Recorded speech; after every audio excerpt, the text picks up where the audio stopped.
There we go. So anyway, look at that. So, actually, Hussein, I forgot. I'm going to try this. The title for this talk was called "Love That Dirty Water," which was a draft title that never kind of got changed. And so what I was thinking of with that draft title was a band called the Standells, which turned out to be a Boston kind of garage band. And their biggest hit was this, which just might be familiar if you can hear it. It's called Dirty Water.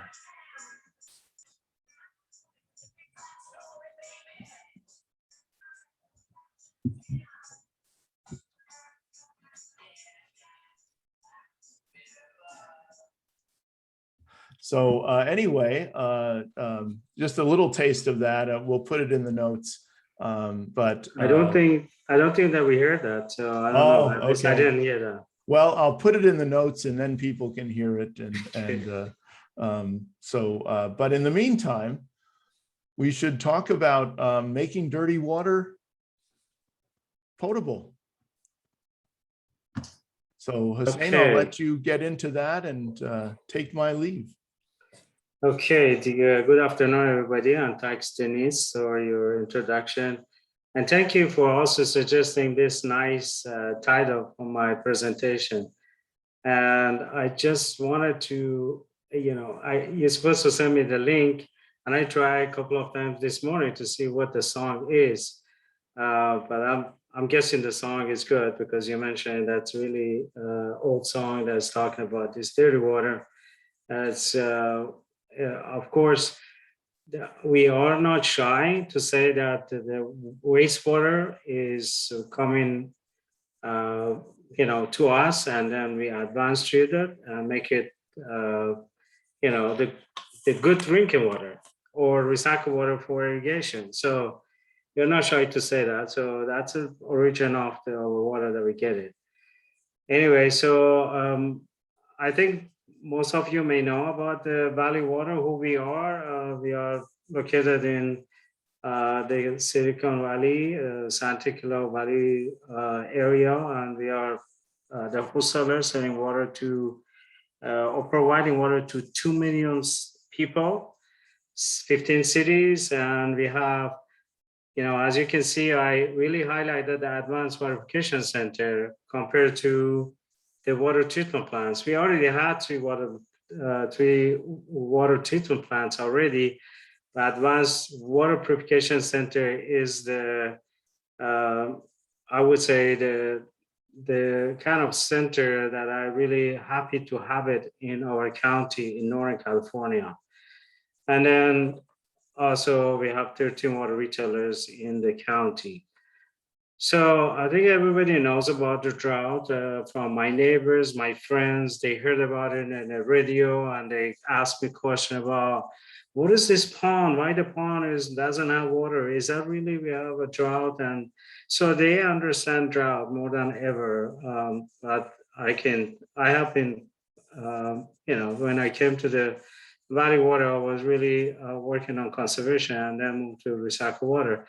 I know that we had a long time to get to this point, that the people now know very well about the drought and know that they have to really conserve water. The same thing with recycled water. When we started, they didn't know as much. Now they know about recycling water.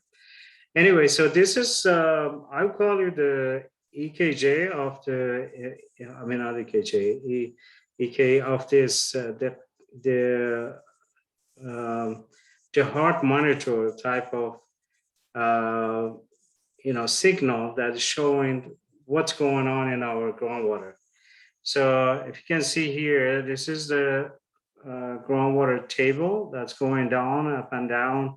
And then sometime when it goes too much down, then you have the subsidence, which you heard about it. We don't want it to get that point. So it's very important to make sure that we have a good groundwater and it's not impacting our surface level and also the quality of groundwater.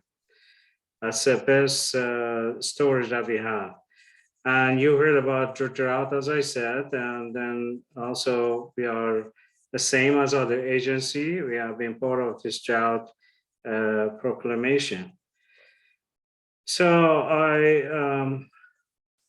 I like to show this one because it's showing how much water, recycled water, which is, I wanted to make sure that when I'm using recycled water means that tertiary treated water that we use for landscaping and cooling towers, maybe dual flushing toilets and other things. So, and then when I use purified water, it's a different story. I get to the purified water a little bit later.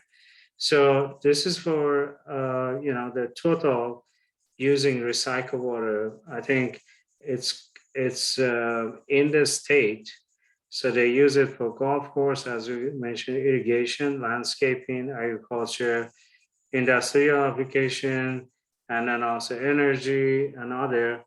And then also the portable is a groundwater recharge. So which we call it indirect potable reuse, which is using the advanced treated, to some extent, most of the agency, they use advanced treated recycled water to actually use it for recharging groundwater, which is this portable reuse. So portable reuse is drinking water, but recycled water is just only for irrigation and cooling tower and industrial use. So where we are in the county here, as you can see here, it started, our partners actually, there are 4 wastewater treatment plants in the county that all of them, they are recycling water as well. And this has been going on since 1990s and it has been increasing. However, we get into the point that we are finishing the low-hanging fruits here. So as you can say, irrigation industry and dual plumbing is getting to the low-hanging fruits.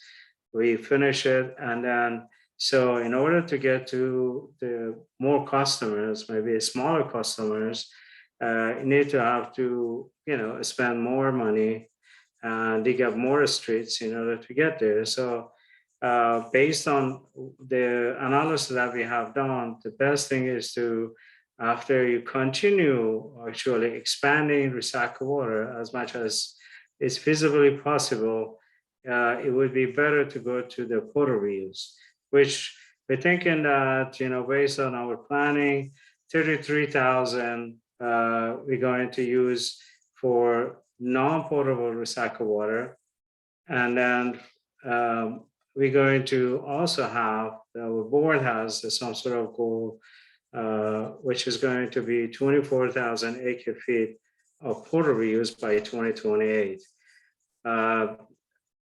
We are right now, it's about 2021, almost end of it. So we have 7 more years to build that project. And the people who are in the potable reuse, they know that this is not easy. And you need time to build all these facilities, especially treating water from one area and then all the way sending it to the recharge area.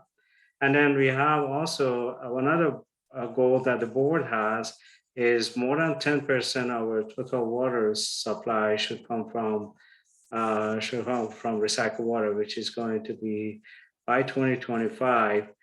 And if we assume the 33,000 by 2035 kind of recycled water and 24,000 for purified water, which is about almost 60,000 acre feet, we are much more higher than 10%.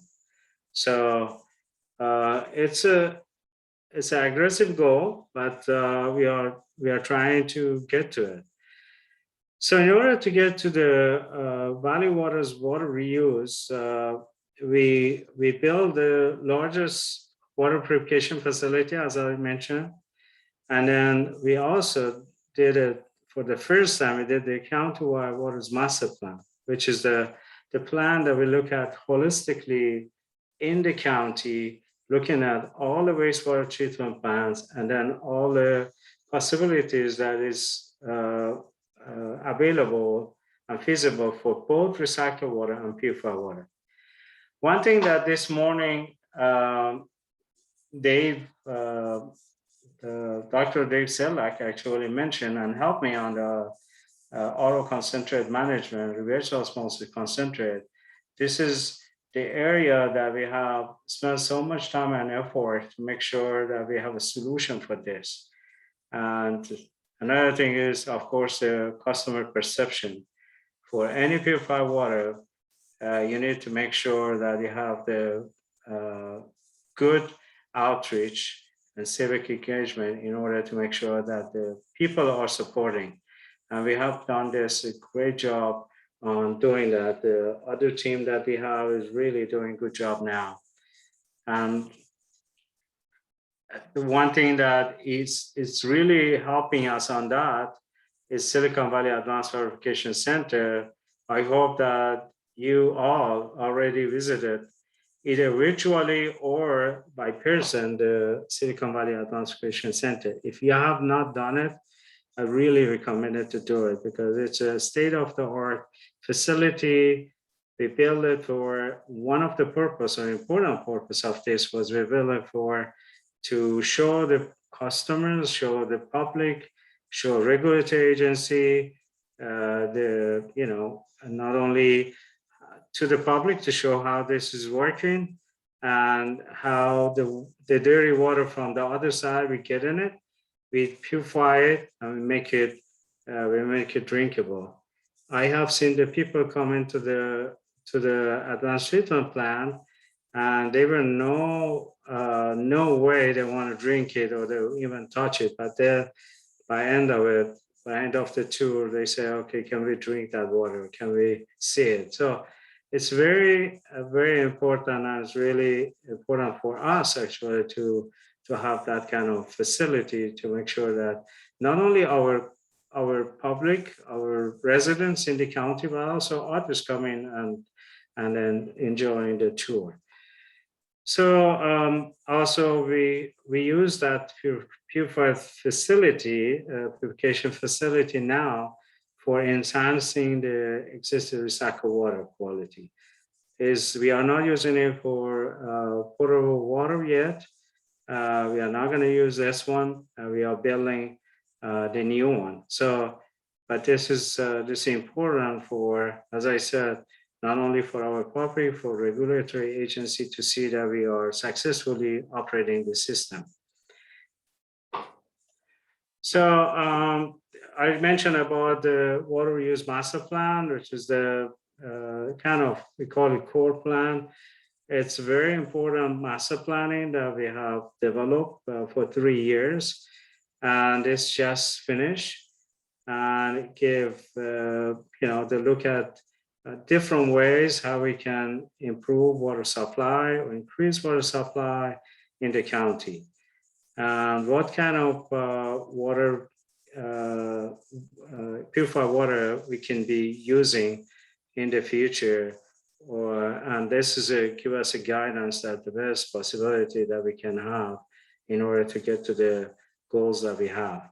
So another thing that this master planning has that I would say that kind of unique in the master planning is so much flexibility. At the beginning, we were thinking about, or our board actually want us to kind of find the best projects that we can implement. Then our board asked us to give us the flexibilities as much as possible to make sure we can mix and match and make sure that we have all type of flexible projects that we can put together. And then we have the future for not only IPR, as I said, the IPR is a groundwater recharge here, and also the indirect water reuse, and then also for the future of DPR, direct water reuse, which means that you get in the purified water, advanced purified water from your purification facility, you either run it after the, actually before, we put it into in front of your conventional treatment plant, or directly using it to your water supply system. So that's called a DPR. We have alternatives of both using the IPR and DPR in this plan. And as I said, our major emphasis was how we can develop this to come up with 24,000 acre-feet of potable use. And this one give us 6 different alternatives to doing so. And then here also we look at different type of combination. As I said, the first one, we think about IPR, which is groundwater recharge. We're going to purify water from either San Jose or Palo Alto at the first stage, and then move that water, the purified water, to the Los Gatos system. And then also we have opportunity to add 14 MGD or more event into that system, to either using the raw water augmentation, which as mentioned, there are 2 types of DPR, direct potable, or treated water augmentation. Raw water augmentation goes to the conventional treatment plant before going to the drinking water system, or treated water augmentation directly going to the treated water system, actually the drinking water system. So the regulation is not there yet, but based on the regulatory agencies plan, supposed to be by 2023. If not, the year and a half later, after that, the maximum they have to have the regulation for DPR. Meanwhile, we have been doing a lot of studies and research on the not only groundwater recharge, but also on the DPR at the Silicon Advanced Irrigation Center and other places. As Dr. Selleck mentioned, that one of the things that we are working on, or LOMA, of course, is helping the oil concentrate management. So what are the challenges? Of course, when you have that kind of big project, you should have some challenges, and especially a new project like either indirect potable or direct potable. Doesn't matter, we don't have it here in Northern California. So it should be some challenges that we have to overcome. Of course, one of those is going to be agreement between wastewater agency, which we are not, and water agency that we are.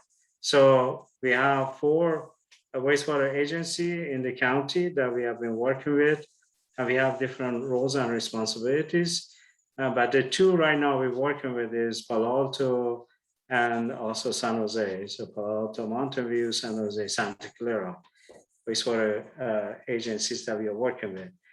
And then the land would be another one. Also the recycled water facilities, where we're gonna build it, and then our concentrate management. So the 4 wastewater facilities that I mentioned that they produce and recycle water, also they have wastewater available. Palo Alto, Sunnyvale, San Jose, Santa Clara, and also South County. So we have been working with all of them, as I said, but the top 2, they have more water available, especially San Jose, Santa Clara, that we have been working with them. We already have one agreement to build at Silicon Valley Advanced Education Center with San Jose, Santa Clara. We are working on additional one to actually have agreement on the wastewaters, their wastewater, to get it for the potable use that we needed. So one of the success that we had in almost 2020, 2019 was, end of 2019 was, we had the agreement with Palo Alto, and we secure about 9 mgd of their effluent, almost all of their effluent that is can be used beside other use that they have their own. So, and then also we had it for 76 years. And this was very successful between the two agencies.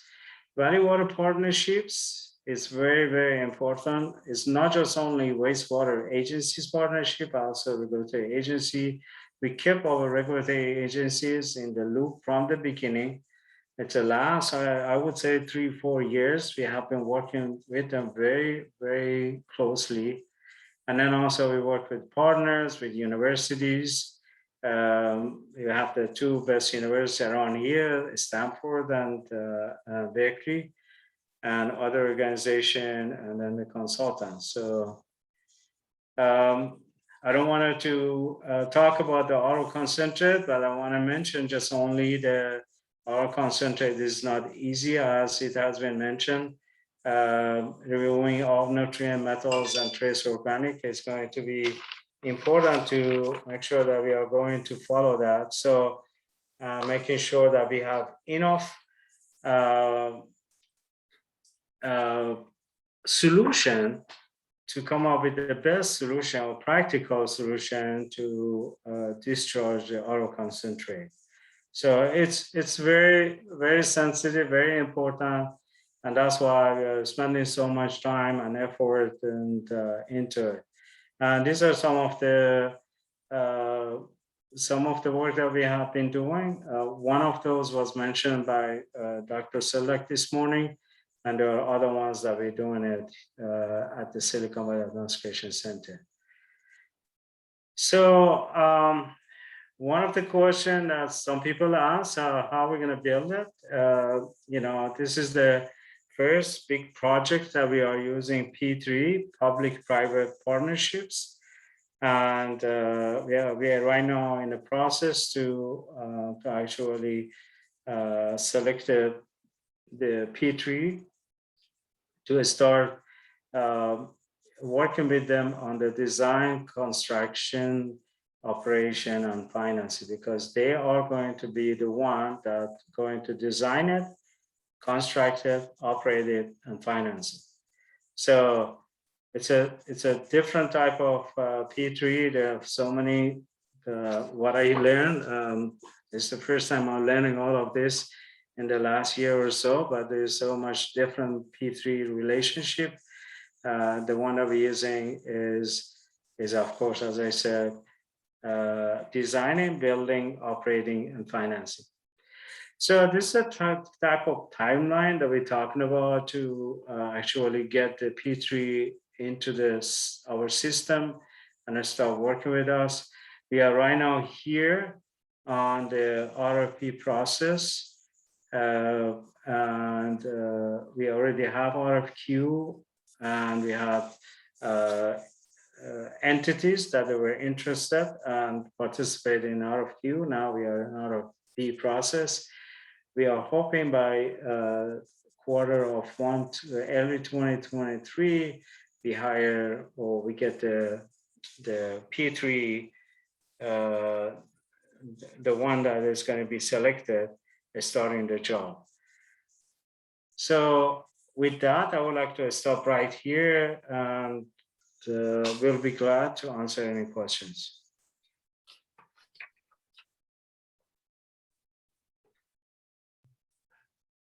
Thank you, Hossein. It does seem like there's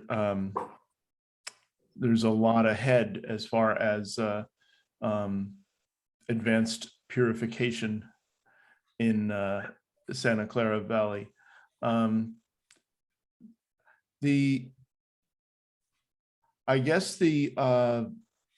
had on Chair Estremera yesterday, and he actually, I don't know if you were listening, but he talked about just a number of different of the different projects going on besides, starting with Palo Alto and Mountain View, and you mentioned San Jose, Santa Clara, I guess, or city of San Jose, and then Sunnyvale, as well as Morgan Hill and Gilroy. Morgan Hill and Gilroy. So he laid out a long list. Yeah. And so I'm just mentioning that in case you want to mention anything, about that. I mean, I know all of these things take a long time to even just talk through and get consensus and then actually start the planning process. But Chair Estramero was pretty bullish. Yeah, of course. As I mentioned, we have the first agreement for wastewater treatment, wastewater treatment to treat the wastewater availability. And so that's the one that I talk about with Palo Alto for 76. And we are working at the same time with San Jose, because San Jose, as you know, they are the largest and they have the most water available in the county. And to some extent, they are easier to use because of the distance, and also auto concentrate management is much easier. So we are working with them at this time to hopefully coming up with the agreement with them too. The two other ones, of course, South County is south, is very south, and they don't have that much water. It's already during the summertime, there are more customers asking for recycled water as they can produce any water. We are the wholesaler there, and we get all the recycled water is possible during the summer for irrigation, not only for irrigation of parks, but also irrigation of agriculture down there. So there's not that much available there, but there is, the next one is Palo Alto after San Jose, and of course the third one in northern part of the county is Sunnyvale, and they compared to other two, they have the lowest amount. So it makes sense to have agreement with the largest one. The biggest one is going to be economically much better, more efficient to have that. Mm-hmm. Yeah, I could definitely see that, and definitely see you have some busy years ahead in terms of seeing this through from the 5 to 10% to now like plus 10% of the water portfolio. And I do remember the time, I think it was last year, when you started talking about, potable water, and it, as instead of, basically producing non-potable water, it was, this is actually potable water. And so, certainly a big change, and kind of in time with the needs of water as well. So anyway, thanks very much for updating us on this. And I guess we're next going to Sebastian Tillmans. Dr. Tillmans will tell us what's been going on at Cotega. He hasn't had many tours, and so he's anxious to tell what pretty much the last couple years have been like, and what he's been working on, and what we would expect to see as far as even different water treatment technologies. So thanks once again, Hossein. And I'm going to take the screen and put up a picture of Sebastian Tillmans and get him in the get him up to stage here.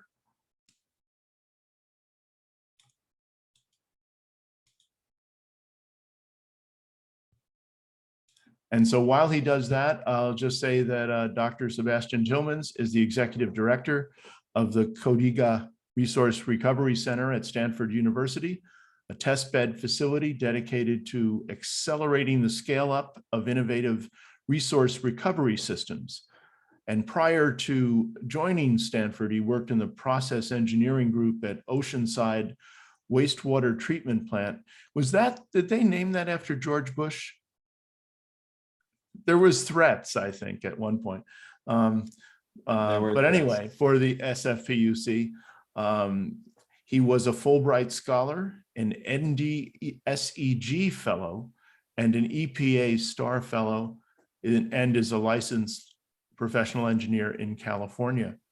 So I think I've said this a few times, but without further ado, take it away. I will stop my share and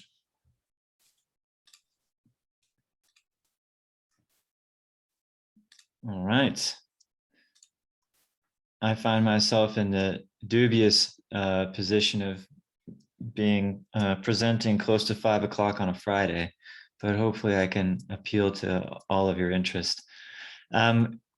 Before I get going, can you see the correct slides, or do you see a presenter mode?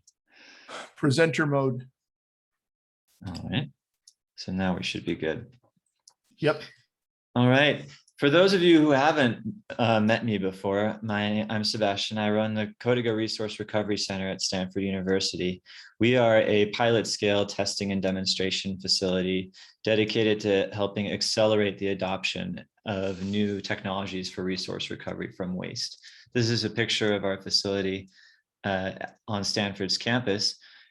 And to give a quick overview, kind of a rough process flow schematic of how our facility is set up, we pump wastewater out of one of Stanford's sewer lines. That sewer line serves the residential part of the campus mainly, and a few dining halls. So you could think of us as a community plant with a few restaurants.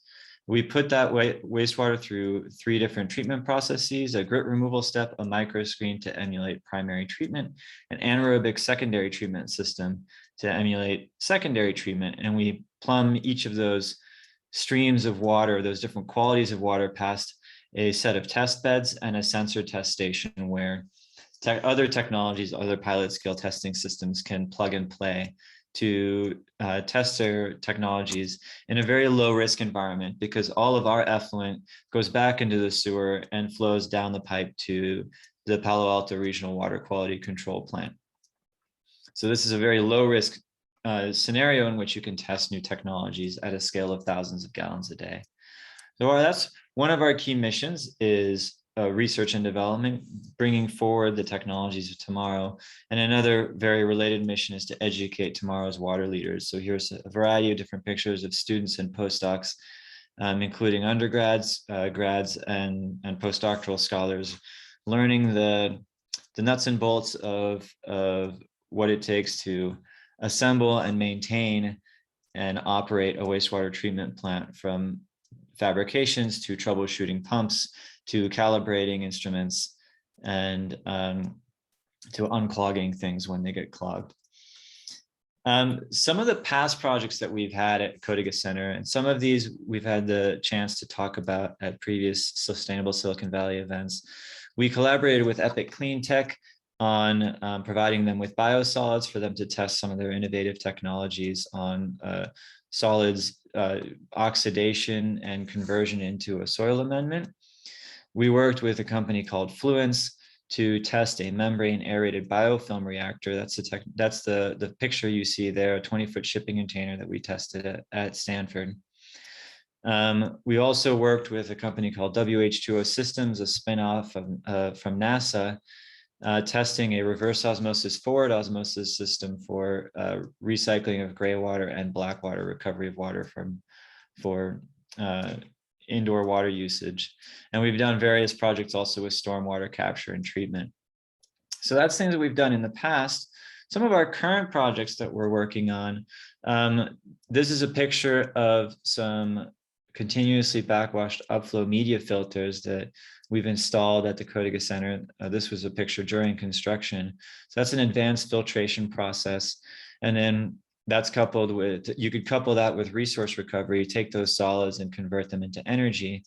We're collaborating with a company called Micromedia Filtration on the the filtration part, and a company called Gate 5 on investigating the potential for resource recovery. So, and this is we just got a new grant from the California Energy Commission, where we'll be helping to deploy a system of this in Southern California. We're also testing innovative technologies for automation with a company called Plexus, or a technology called Plexus, that this is really a spin-off from another startup called Bioforce Tech that's done some really, really cool work at Silicon Valley Clean Water. And we also have some sensors and water quality analytics being tested, collaborating with a company named Ketos on that. So a variety of different irons in the fire at the Kodiga Center. And I wanted to feature in particular one on COVID tracking in the sewer. So I know Professor Cara Nelson spoke earlier in this conference on efforts that are going on at Berkeley. At Stanford, there's a multi-agency effort with the Stanford team being led by Professor Alexandria Baim to do daily monitoring and tracking of several wastewater treatment plants in the Bay Area and in Sacramento. So on the map here, you see the sewer sheds of the different treatment plants that are involved in this program. And they're collecting samples every single day. And then those samples are turned around, I think, within 24 hours. And then that information is posted to a couple of different websites. The links are in the lower left-hand corner, wbe.stanford.edu. That's our Stanford dashboard, but also these data for Santa Clara County, all the Santa Clara County plants are compiled on the Santa Clara County website dashboard. And these are results that are used certainly on campus at Stanford. So the Kodiga Center is one of the monitoring points that are used to closely assess the situation. And one of the really cool findings there has been that the sewer-based data are very closely associated with incidence rates. So we found that this is a pretty good indicator of what's going on in the wider community. And I want to talk about now another project that some of you may have heard me talk about before, which is the Staged Anaerobic Fluidized Bed Membrane Bioreactor, the SAFE MBR for short. And this is a process for anaerobic secondary treatment to eliminate the aeration from a typical wastewater treatment plant. This is a technology that's been under development for several years now, started in South Korea, and we built what was then the largest one in the world at Stanford. And we've since been working with SVCW. The way it works, it's an anaerobic membrane bioreactor. We use what's called a fluidized bed reactor as the first stage. And the second stage is a membrane tank where we're recycling biogas through the membranes to agitate them and keep them clean. In the first stage, the fluidized bed reactor, we have a bed of granular activated carbon, and we're flowing water up through that bed to fluidize it. An analogy I often use is you can think of YouTube videos you might have seen where people in these floppy tracksuits jump into a wind tunnel and they get suspended in midair. They're falling as fast as they're getting pushed up by the air. We do the same thing with these granular activated carbon particles, and we grow a film of bacteria, of microbes on each one of those grains of carbon. Those are our anaerobic organisms that do the heavy lifting of cleaning the water. So we've done some tests at Stanford for a few years, but I don't think I've had an opportunity to share them with this community. Some high-level results. This system at Stanford, we found that the technology, the system is able to be energy positive, which is really unique for wastewater treatment plants. Typically, wastewater treatment plants consume a lot of energy, but here we were able to produce the energy content of the biogas. So if you measured the biogas, we measured the biogas, and if you assumed converting that biogas to electricity with typical efficiencies, the power that you could get from that was greater than the power that it would take to run this kind of facility. The caveat was that at Stanford, we found that our effluent COD concentrations were higher than we would have liked. So between 80 and 120 milligrams per liter when operating at flow rates, volumetric flow rates that would be competitive with an activated sludge process, an aerobic process. So relatively high effluent COD concentrations with an influent of about 400 to 550 milligrams per liter. So the people that are not technical in the audience, COD, that's chemical oxygen demand. It's basically a very good measure for how much organic material is in the water. And we were targeting here a concentration of less than 40 milligrams per liter. So we were happy, we were excited about the results in terms of getting something energy positive, but disappointed in the water quality, especially compared to tests that we'd seen in South Korea. But now, something I'm very excited to share with you is the results, some very recent results that we've gotten from a project we've been working very hard on with Silicon Valley Clean Water, the California Energy Commission, and a variety of other partners, including Valley Water. This was a project to scale up this innovation, the Safe MBR, at Silicon Valley Clean Water and demonstrate it there. So over the course of the past several years, we've built that system, and it is now fully operational, processing about 24,000 gallons of wastewater a day. Just to give you a sense of scale, that concrete tower you see in the center is, the inside dimensions are 6 feet by 6 feet by 20 feet tall. So it's a little larger than that once you factor in the concrete. We are currently processing primary influent from SVCW in this facility. And what's really, really cool about what we've achieved here is where this system is also energy positive. But not only is it energy positive, but it's actually achieving United States secondary effluent standards for COD. So at this plant, our influent COD, you can see in the brown, has been between 400 and 600. And actually, we used to be working with primary effluent. We switched to primary influent that's filtered. And so our influent quality, our influent concentrations have actually gone up, while our flow rates have gone down. So this HRT is a measure of the residence time of the water in the system. So now the residence time is down to about 5 hours. And our effluent water quality, as we sort of proceeded through startup, has now stabilized right around 30 milligrams per liter. So we're actually at SVCW, we're getting an influent wastewater concentration that's stronger, higher concentrations than we had at Stanford.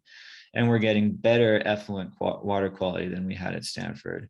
And it's an energy positive system, which means that you could foresee a future in which centralized wastewater treatment plants, instead of consuming energy, would actually be producing a net surplus of renewable power that could be provided to local grids, which would be just a really awesome, awesome result. But it does raise this important question, which I think is fascinating, especially given what we've talked about a lot at Sustainable Silicon Valley events, which is this question of decentralized versus centralized water reuse and recycling. Here we have two case examples. We have the Stanford case, which is decentralized, where we were seeing at the face of it, roughly the same, what you would expect to be roughly the same kind of water quality coming into the plant. And yet coming out, we weren't able to reach the same kind of water quality that we are at the centralized plant.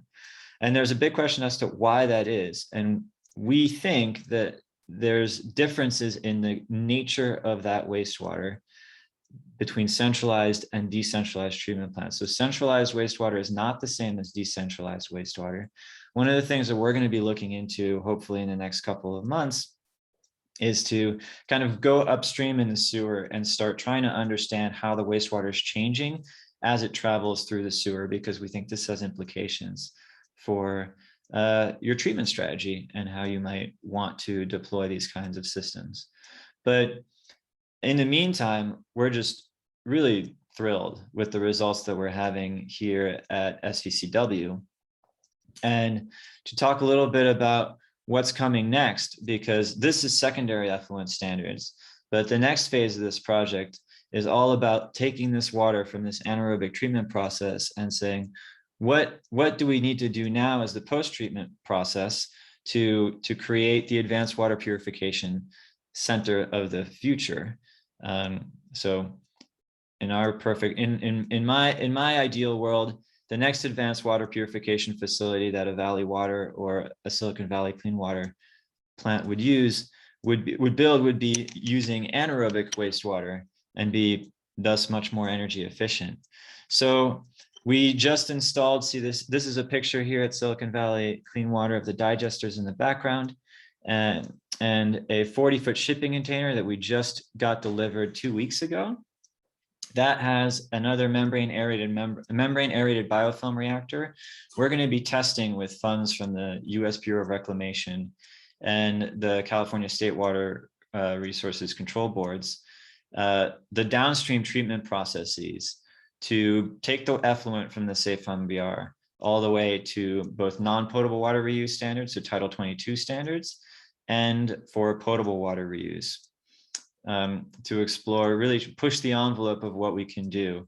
So not just thinking about how do we get clean water, how do we get potable water, but also how do we do it and really transform the paradigm to be producing clean renewable energy, more clean renewable energy at the same time. So that's kind of a quick sum up of what we've been up to at the Codiga Center.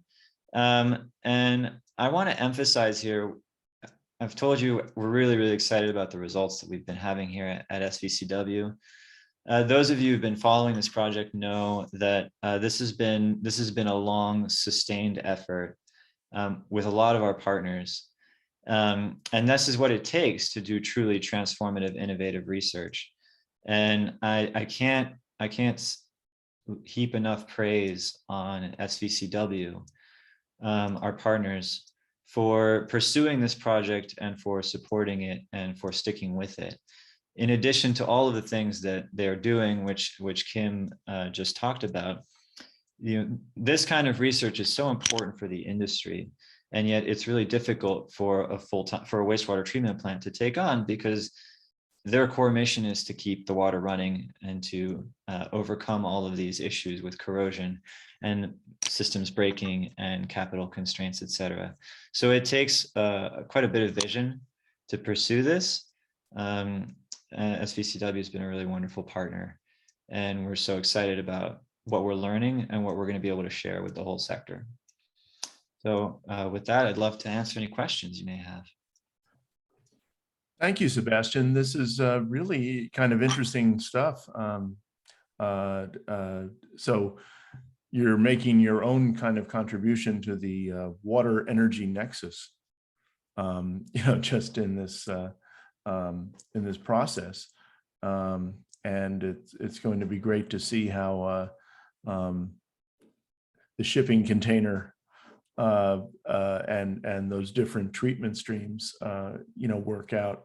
I think you hit on something that's been a theme throughout this, whether we're talking about, groundwater management or everything else, and in that kind of sense of cooperation, it's sometimes the toughest thing to do. And I know, like Silicon Valley Clean Water, they don't have anything else going on, so Yeah, exactly. but they're definitely have a bunch of different things going. You mentioned even Bioforce Tech and I guess Mango, and we're hearing just in the chat Bob Whitley saying good going and sharing the results. So sending out a cheer for that. I'd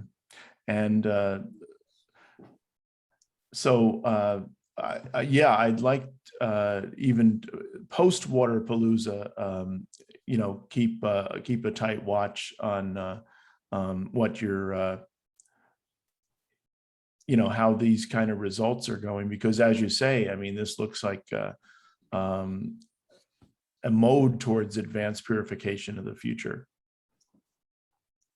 Yeah, we certainly think this has a tremendous amount of potential. And we're thinking about, these results are really promising. We're thinking about what are the ways that we could scale this up even further, prove it out at larger, even larger flow rates. but yeah, we think that this is really exciting. What is the flow rates that are part of this project? So our system at Silicon Valley Clean Water is operating at 24,000 gallons per day. That was the design. That was our target flow rate. It's doing so well that honestly, I'd be curious to push it and see how much we can how much we can achieve in that compact footprint, because we're not really even straining the membranes. That's some of the other research. There's a lot of other results that I don't have time to share here, but the system is truly performing exceptionally well. Really exciting.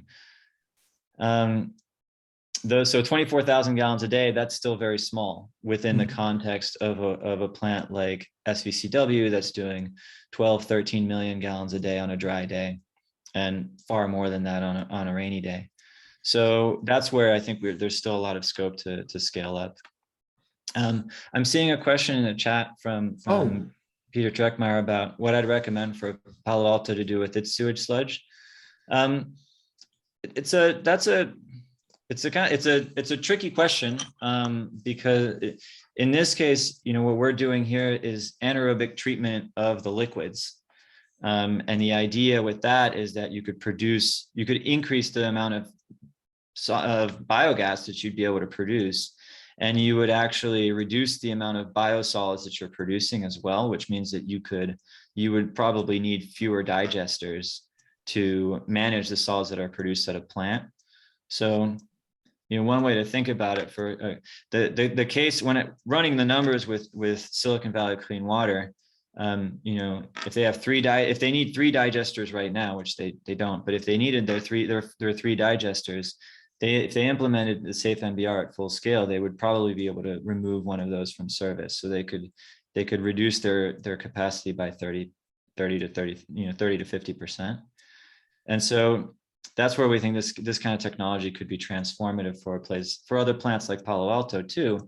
If you don't have solids handling infrastructure yet, or if you don't have digesters or energy recovery systems for your solids, I don't want to imply that Palo Alto doesn't have solids handling infrastructure. They absolutely do. This could potentially kind of change the economics, where something that wouldn't necessarily be attractive could become so, because of the additional biogas production potential, energy production potential, coupled with the reduced footprint that would be necessary. Well, Sebastian, thank you for this report. This is really kind of encouraging, and definitely want to, as you say, it has all kinds of implications for for treatment processes, through various stages. So, wow. We look forward to sharing more in the future. Yes, certainly look forward to it. And so I will get to, we have one more session to get to, and it's going to be interesting. So I wanted, I'm going to take over and show you, I have Rob Stevens, who is a managing director of, RS Hydro and Proteus Instruments. And he has been kind of fulfilling the vision of, what they're calling total vision of providing total solutions for the environmental process market. So their kind of secret sauce is sensor technology and fluoroscopy, and doing different parts of that. And I'm going to bring up Jess Chosid as well, who is working with, working with Proteus Instruments in terms of deploying sensors for water testing. And I have to find her. Well, for now, I'm going to stop start a new share and see if we can go to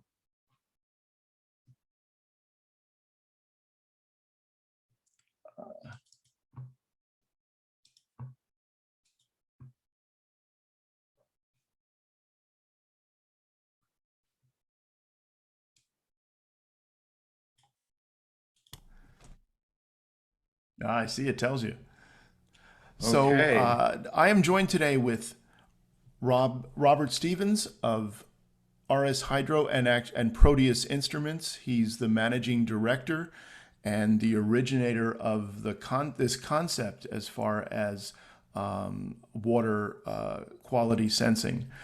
And so without further ado, Rob is based in Stoke Priory, England, which seems like it is devoid of a lot of buildings and things from my map reading. And so anyway, I'll just have him take it away because this is very interesting stuff. Hi, Rob. Hi, thanks very much, Dennis. You're actually quite right.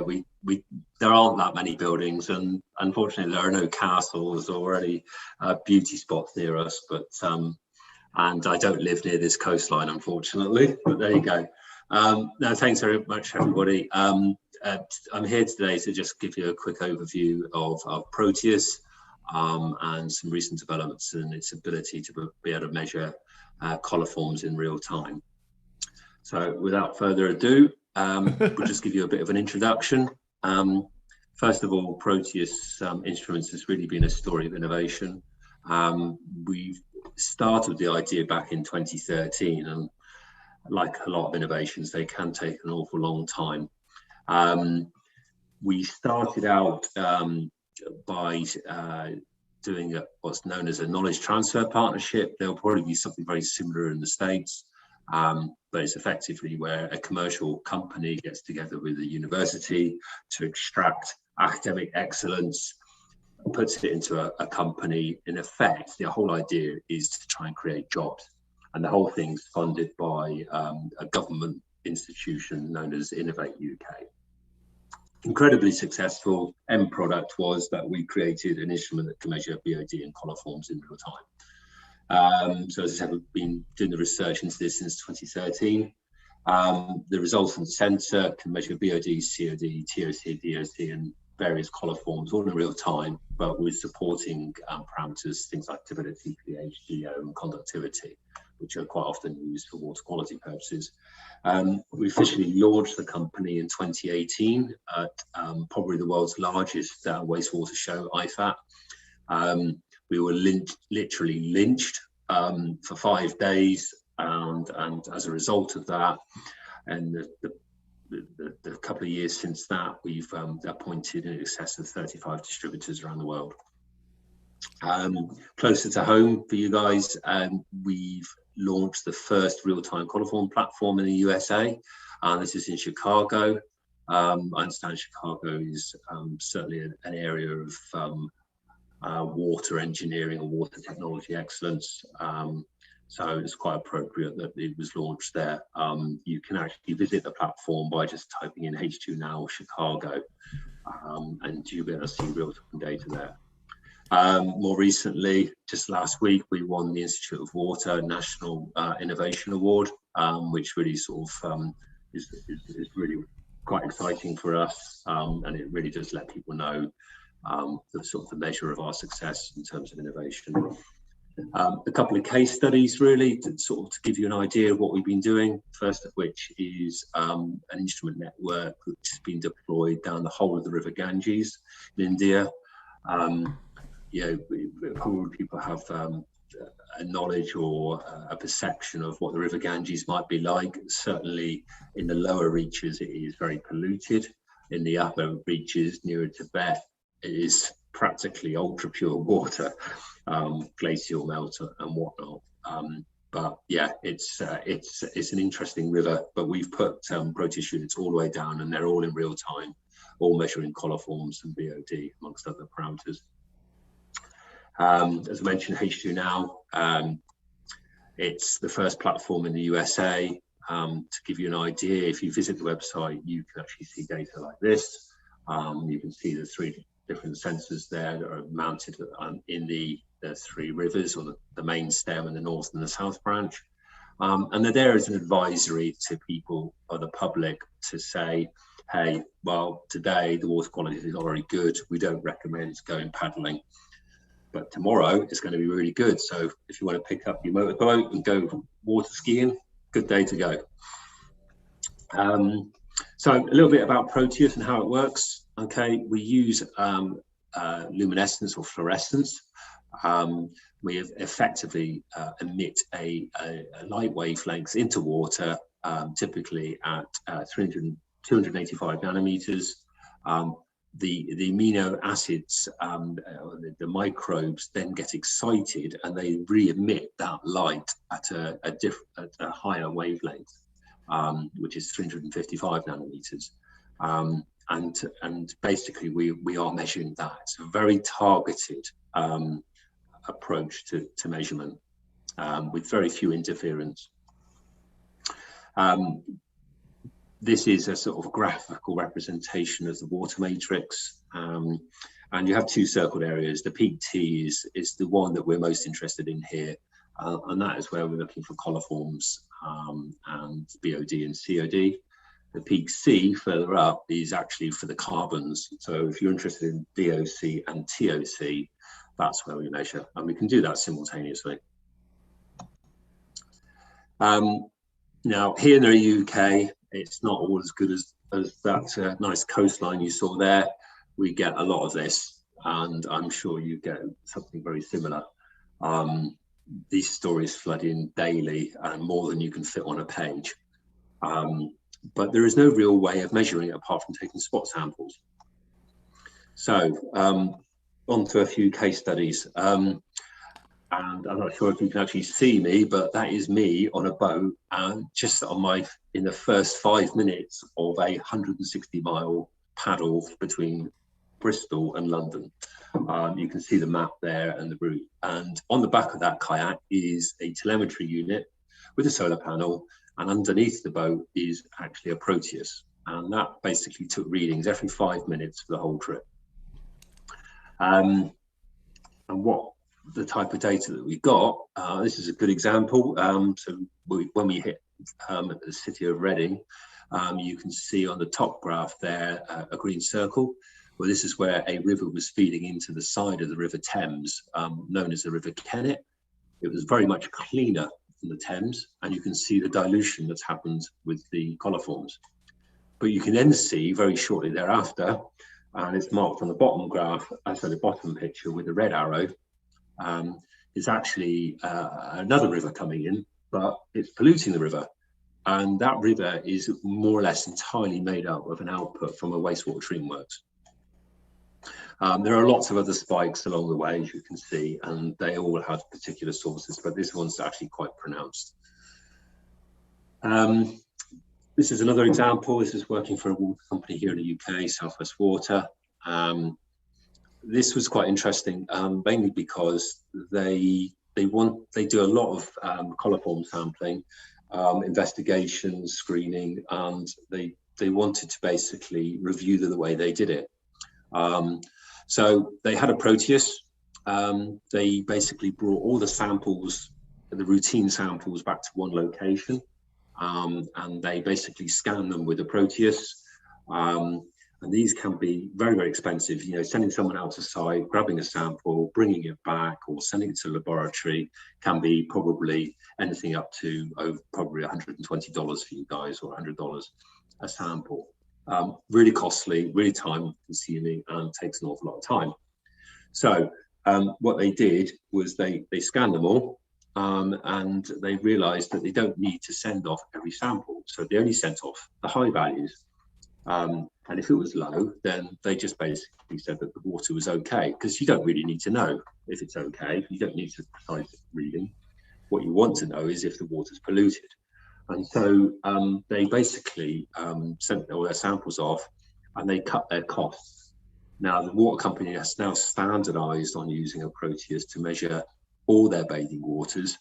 And you could actually even just take the Proteus to the bathing waters, dip it in the water, and if it was low, then it's just passed. It's an instant pass.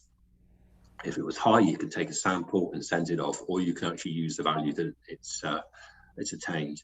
But ultimately, it reduces costs, time. You could sample more sites. You could use a heck of a lot less resources and people, and you certainly reduce your carbon consumption. There's the data. This was the first round of testing that they ever did, and they've now taken it on to do other projects. But results obviously speak for themselves. Another one, this one's in South Wales. This is for E. coli monitoring. Okay, the graph there is coloured red, white and green.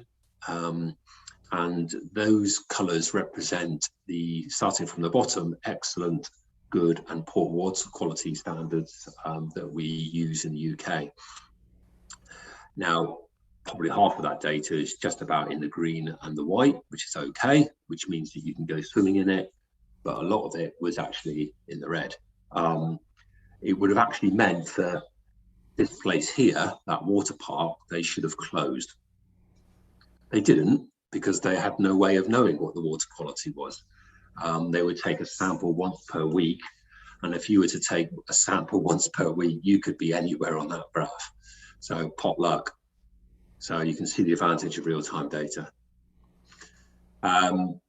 This is Manila Bay in the Philippines. They've taken a slightly different tact. They've deployed, I think, to start with, 4 units in their bay, and they've built an app for it. So you can actually choose your station, you press the station you want to look at, and you then start getting the readings. And they look like that. And you can see the level of coliform readings there. It's not a nice place, unfortunately. And hopefully that gives you a bit of an insight into what you can do with real-time coliform measurement. Thank you.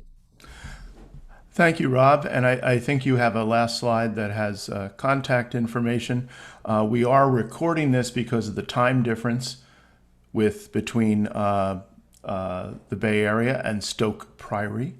And but we will have chat that we will pass on. It's maybe not real-time chat, but it will be email time. And so you'll be able to learn more about this. And then coming up, we'll have a basically it'd be like a vision of Proteus in the field with drones. Great stuff.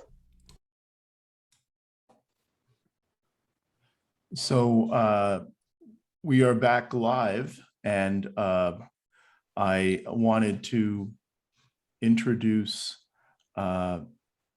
Jess Chosid, and she's the founder and CEO of Rainmaker, a New York-based drone and data services innovation company.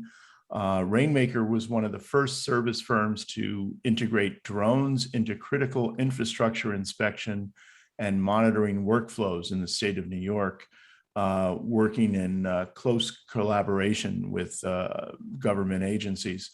So Jess decided to create Nixie, a drone-enabled water sampling system, after working with the New York City Department of Environmental Protection. So, and she'll talk about that. Kind of interesting, prior to Rainmaker, Jess was creative director for Hossein and Sawyer, largest privately held water engineering firm in the US, and also was visual information lead for Bloomberg LP to show data, develop data-driven products, and then also a graphical editor at the Wall Street Journal, taking complex financial data visualizations for publication. So welcome. Where are Hi. you? Hi. Welcome, Jess. Take it away. Thank you, Dennis, and hello to everybody out there. I know it's very late in the day. Just so you know, I'm in New York, so it's even later for me. But I'm really happy to be here. You know, and to speak about some of the things we've been involved in. We've been using drones and sensors. We've been working on a lot of water projects in the tri-state area. But we're going to speak about water sampling today.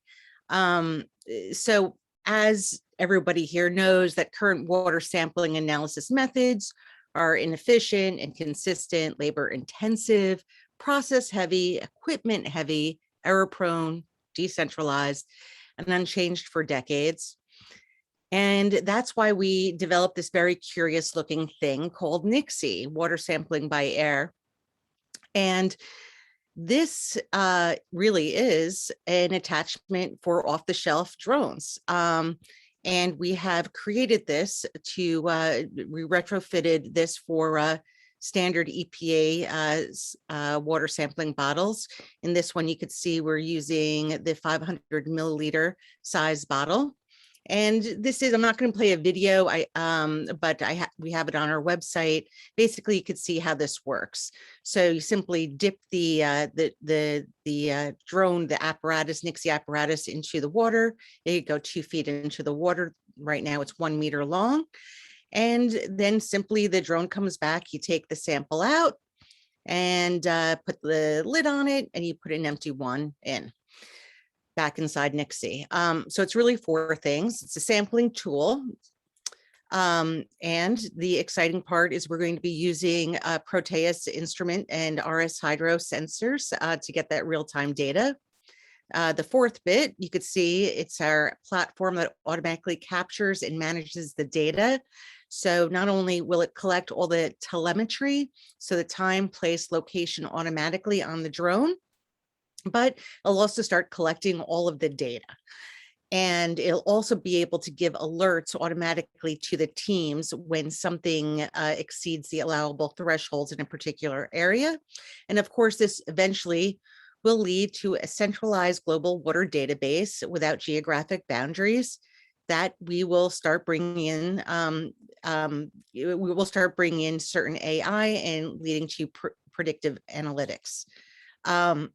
And to give you an idea of how much quicker it is to use a drone, when we looked at the New York City DEP data with what's the typical amount of samples they were able to collect in the day, and it came to about 30.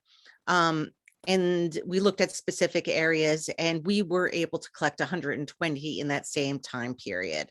And that means that the collection time per sample for the agency took about 13 minutes. And then with using NICSI, it took 3.5 minutes. This is an important slide. So when you're using the NICSI that just uses the EPA standard water sampling bottles, we're able to collect the physical sample, but of course it also takes the telemetry, so the time, date, location, and we also have the name of the collector, and so the drone pilot.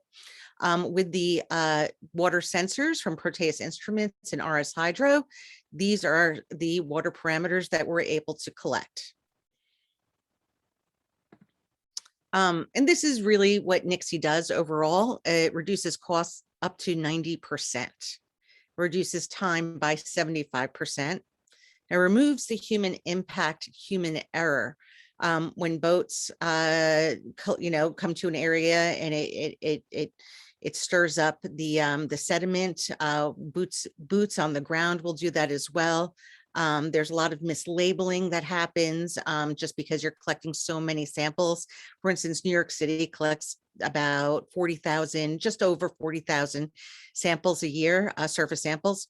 It reduces the carbon footprint, of course, because it eliminates boats and unnecessary boots and car travel. Most importantly, the end product, it's the global water database. So basically mounting the sensors on NICSI and collecting the data from all over the world or all over California, you're going to have all that data is being fed into the same app. And this is a global centralized real-time water database, and it is meant to disrupt. The next place that we're going to be getting to is total automation with drones. That means that you could program them to launch, fly, and dip on pre-programmed routes.